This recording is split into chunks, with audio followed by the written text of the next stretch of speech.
Tragic here, and welcome to the next turn in Android. I keep saying Android Netrunner every time I say that for some reason, but no, this is Android, not Android Netrunner.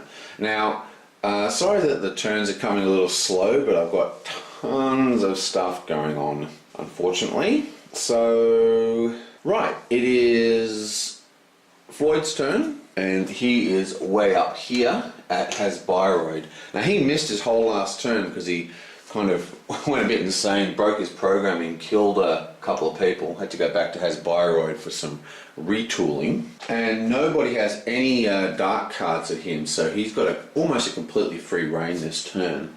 And he also has an absolute ton of cards, so I'm just going to read through these, find something cool for him to do. Okay, so before he starts, he's going to play this card. I finally understand. Finding himself. So how was your day, Floyd? Very good, Commissioner. I think I finally understand something about humans that has eluded me for a long time. Commissioner Dawn raises an eyebrow. Oh, really? And what's that? Humans are governed more by the soup of hormones and emotions they live in than by any real logic. The Commissioner laughed. That's probably true, Floyd. Play during your turn, gain 2 compassion and 2 honor. Now for starters, this is an orange card. Now his current plot is green, so he can't modify it, so he has to pay 4 dark shift. And he's only got 3, so it's 1, 2, 3. So he shifted 3, and he's going to discard this card to make 4. And this realization about human beings has given him 2 compassion, so he's a little more able to relate to them. I'm going to drop them all on the floor, and that gives him 2 good baggage, which is very cool, because it says compassion over here on his card. So that's 2 compassion. Nice. Now that he's fully dark shifted, there's not a lot of other cards he can play, so time to put them away. But he did spend 2 cards, so he can now draw 2 cards, which is good news for him. Okay, so his first movement, we've got hardly any clues around him, but he's going to move over here and look at this clue. Now he doesn't have to spend a time to look at that clue because of his special abilities. That's only 1 movement. So he starts with 6, yonk, spends 1 to move, he goes to 5. Now Caprice, she's going to place, this is comes from a green location, so she's going to place this, she's in this district here, so she's going to place it here at Broadcast Square. Now Floyd did enter a seedy location. He can't dark shift, but he does get to draw a card. And I think he's going to take another one of the cops cards, because I think he's doing the best in this game, and also he doesn't like corrupt cops very much. He's just going to grab a piece of evidence. This comes from a document lead, so he's going to put that over here. And now he basically has to do some massive running around all over the place, because there's no clues. All the clues are in the next district over. Now he has a rather slow car, so he's going to move into Freetown, then he's going to move to the toy box. It's 1, 2, and then he's going to move over here to the OG. Now Freetown is a seedy location, and the toy box is a ritzy location. Now he can't dark shift anymore. Remember, in this particular scenario, everyone dark shifts every time you enter city or ritzy. That's actually not a rule, it's a modification from the particular murder we're investigating. So the first thing he's got to do is draw a dark card and then a light card, but he's already got 1, 2, 3, 4, 5, so he can only draw 1 more card, so it's another dark card. So for his dark card, I think he's going to take a shell. Yoing! So now he's got a full stack of cards. He can't do he can't draw any more cards, and he can't dark shift anymore. And that was 3 movement. 1, 2, 3. Okay, so he follows up this fingerprint lead. Comes off a purple location. So Caprice is going to place it here at the pub. And he's going to pull another clue. And bam! That was 1 more for following up that lead. Oh, and I forgot, he also played a light card, didn't he? So that's boom, he's done. I was wondering why I still had 1 turn left. But no, it's done. Now it's the cop's turn. Before he actually starts his turn, Raymond is going to play this card on him. You were supposed to call last night, Lewis. I'm sorry, honey. I'll tell you what. I'll make it up to you by taking you to see that Japanese garden you've been wanting to go visit. I suppose, but you're on thin ice, mister. Wow, man, she's just absolutely making this guy jump through hoops. Play at the start of Lewis's turn while Sarah is alive, which she is. Lewis loses a Sarah favour. Place that favour at Adam's garden. Lewis must spend 2 time there to get the favour back. So we're going to nick off one of these favours. Yoink! And that gets placed up here at Adam's Gardens, way over in the ritzy side of town. Now this card is a 2 cost, but it matches the colour of Lewis's plot. So he's going to choose to make it a 4 cost, and that's 4 light shifts. 1, 2, 3, 4. 3 light shifts.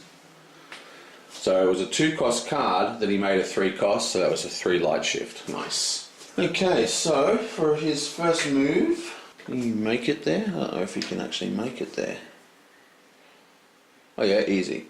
So his first move, he's going to come up to the Church of Thesia and do a investigation. But before he can actually do that, Floyd's going to hammer him with another... I left him on the ground. Floyd's going to hammer him with another card. This one. What are you doing? Stalking my wife?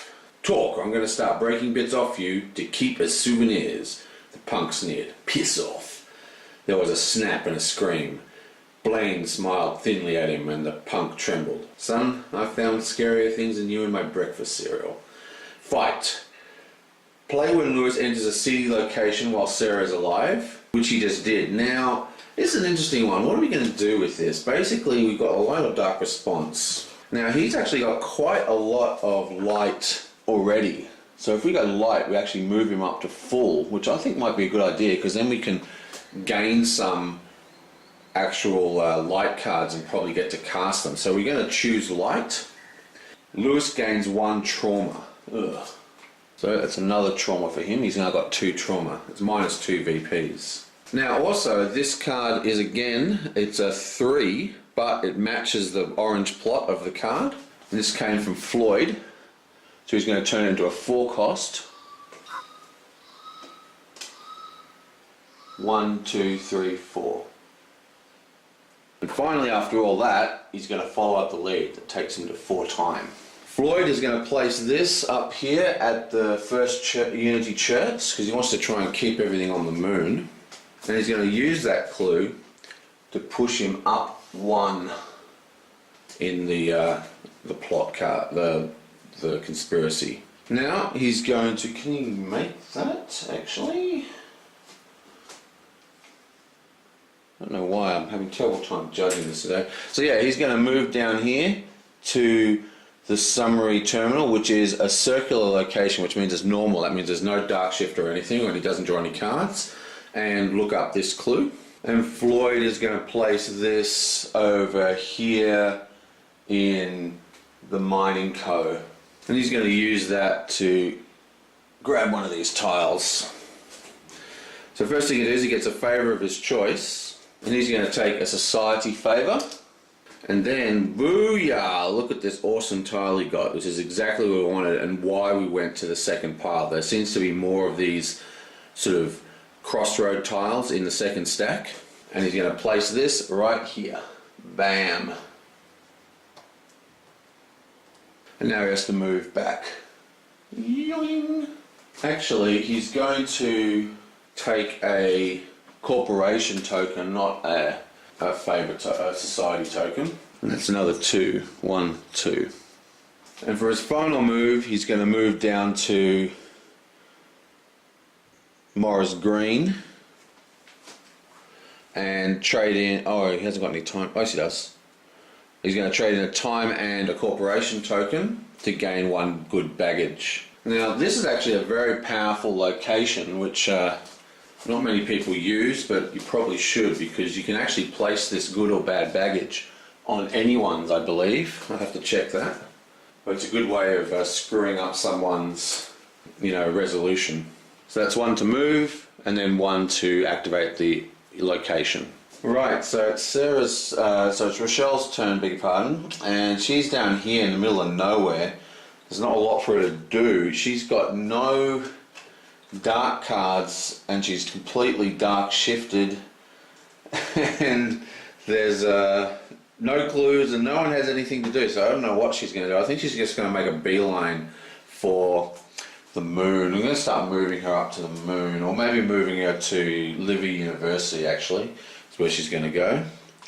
So for her first move, let's just check, maybe, yeah, so she's going to go 1, 2, 3. So that's 1, 2, 3 to Livy University. She went through 2 light locations. She gets to draw 2 more light cards. She can't dark shift, and that's 3 times, sorry. Then she's going to spend 2 time, 1, 2, and take a favour token for a society favour. And for a final move, she's just going to go up to the A+ Athletics Club. That's an incredibly fast turn for her. Raymond is in a similar position. He's going to have a very quick turn. Now he is actually light shifted into 3, and he's going to use that opportunity to play this card. I've got some connections, Ray. Kate nibbled at my ears as I tried to think. I've got a few connections I can call on if you need them, Ray. Just say the word. Thanks, love, but can we hold off on the snuggling? I feel like I'm on the verge of a breakthrough here. She pouted. Business before pleasure. That won't do it all. And after another minute, I found myself agreeing with her. Play during your turn, you gain 1 Kate favour and 1 normal favour of your choice. Now Kate is alive, so bang, out comes a Kate favour, and the favour of his choice is going to be a society favour.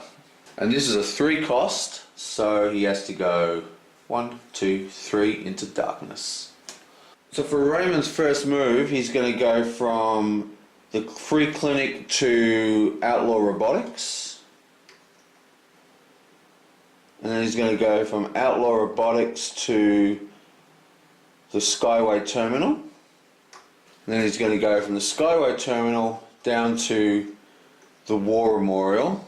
Now he can't dark shift, but he just has to draw another card. I think he's going to take one for Floyd. And that's 3 movement. 1, 2, 3. Now he's going to activate this actual character and do a special lead follow-up.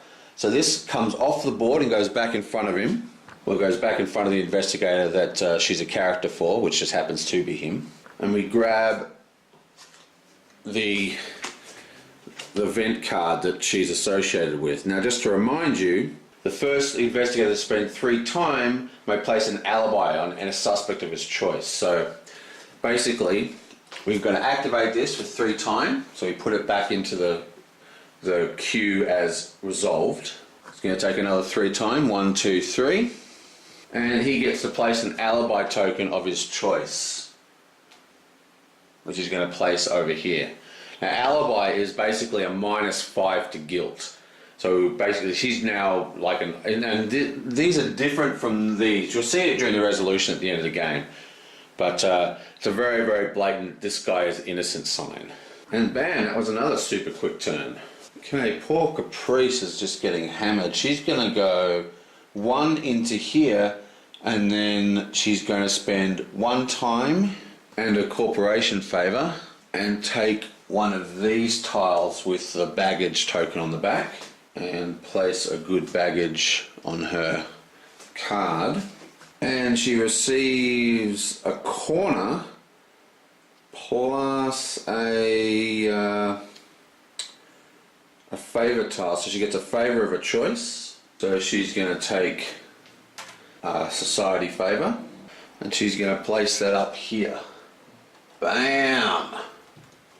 She's then going to follow that lead, yoink, which Raymond's going to place down here at the free clinic. No, he's going to place it over here at the NAPD. She's going to use that to take another token. Bam! Nice. Let's do a time shift. Oh, I forgot. She actually had to shift into black because this location is a triangle, a diamond location. So she shifts into black and she draws a card. And then she pulled this tile, which allowed her to shift any way of her choice. She shifts once into the light, and she's going to place this one here. Whoop.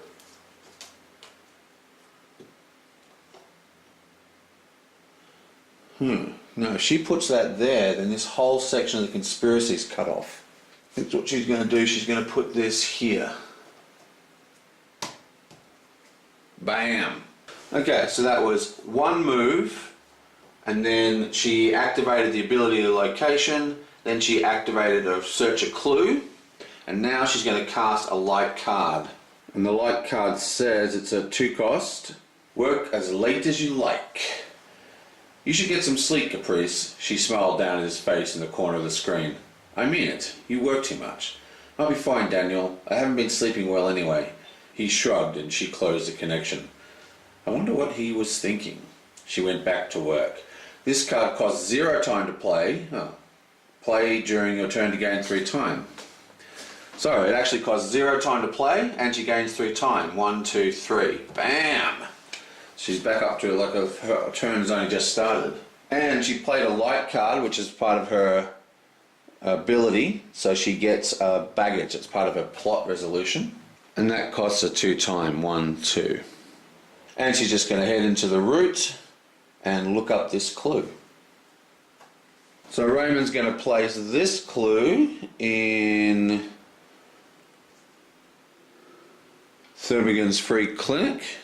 And she's again going to draw one of these. Ooh, beautiful. She's going to place that right here. Bam. And that gives her a light shift. She's then going to move up here. That's 1 time to move and 1 time to look up this clue. So that's 4. 1, 2, 3, 4. Which Raymond is actually going to place over here at the electronics shop, and she's going to use that to dig deeper into the conspiracy. And for a final 2, 1, 2, she's going to move into the Castle Club, and that's a ritzy location, so she has to take a dark shift and draw a card. She also follows this lead, and unfortunately there's nowhere where Raymond can place it. There's a pub here, but the Pat's pub's taken. She can put it over. I think he's just going to move this one to the moon up here at Wayside. And she's going to use that to pull another tile, and it lets her grab a token, and she's going to take a political favour token. And she's going to place that here like that. Bam! Wow, this is a crazy conspiracy. Okay, but that has a little token on it, so she can move any document lead she wants to any other location. And she's going to move this from the NAPD and place it up here at the observatory. Well, that's the end of the day phase, so we go zoop, we come down here, we reveal another event card. Now, even though there's 3 slots, this is for the special event, so that one now gets discarded and this one moves down. Now, that's why you put them face down, because like if I resolve that one, it would still move down into that slot like that. But I've forgotten which ones are which now. This is the one that we didn't resolve. Okay, so this one now gets discarded, and we draw a new one. Jinteki is involved in some form of cover-up! Oh! It totally is too, because we've got a link to Jinteki on the conspiracy board. A big power player is going to be at Level University this week. I don't want to tell you how to do your jobs, but the department doesn't really need anyone stirring up any big trouble this week, if you take my meaning. Move Chairman Hero to Levy University. The first detective to spend a court favour there may choose another investigator. The chosen investigator must then discard 1 conspiracy, Jinteki, or has token if able. Okay, so basically you just place this guy at Levy University, and bam, you can just basically make someone discard a token. But the thing is, the only token anyone has is this one. We can make it as, it's only worth 4 VPs, but each corporation favor is currently worth nothing. We have to connect up to here. While we're looking at this board, I'll just go through what's going on here. Basically, you might have noticed this is an unusual murder, because usually the conspiracy board isn't so coherent as it is. You know, there's a lot more dead ends. It's just, I think it's because I'm playing it solo, it's turning out this way. But basically, there's a lot of connections going on all over the place. For example, over here we have political favors is worth 1 link, 2 links, 3 links, 4 links. So there's 4 links to the political favors. And over here we have the society favors. There's 1 link, 2 links, 3 links, 4 links as well to the society favors, which basically means that every single political or society favor token is now worth 4 VPs. So while a lot of games would be focusing a lot more on the subjects, over here, because the conspiracy is so deep in this game, we really need to protect ourselves from, you know, assassination. So we're trying to get on the good side of all these players. You know, I mean, you don't want to rock the boat too hard. So we need to have all these favors in hand. And of course, that's a way to win, because each favor is worth VPs. Now, this is really going to help people like this guy here, because look at this. This token is currently worth 8 favors, 8 VPs, because it's got a political and a favor token on it. And this one has got political and a favor token. So that's like another 8 VPs for each of those Sarah tokens. So yeah, Cop is just rearing ahead. Everyone needs to hammer him badly. Well, that's it for this turn. I will see you guys next time.